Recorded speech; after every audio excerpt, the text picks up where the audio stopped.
عطاء الله السكندري alipata kusema huyu kwamba unaweza ukafunguliwa mlango wa taa,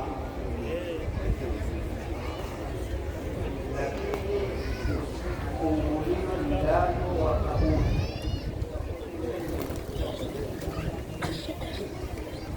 Sisi sote tumekuja hapa katika jambo hili kama kubwa mtu Mungu katufungulia mlango wa kuja kupenda.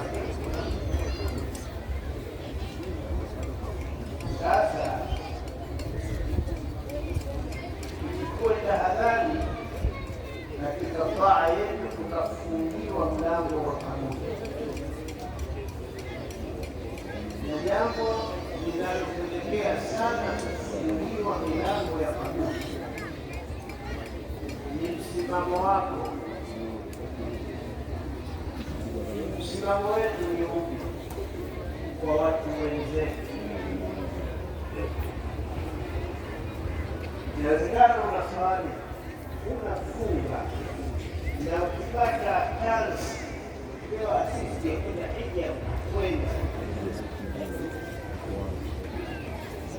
lakini yale yanasema mwanzo, huna huruma na waja wa Mungu,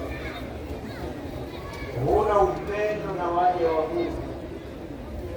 Kisha hapo Mtume anasema arrahimuna yarhamuhumur rahman. Mungu anapenda sifa zake, sio majina yake, sifa zake. Waja wake wajipambe nazo. Si mkarimu wakati Mungu si karimu. Mungu ni karimu. Wewe kujipangi kwa kujipanga kwa ukarimu.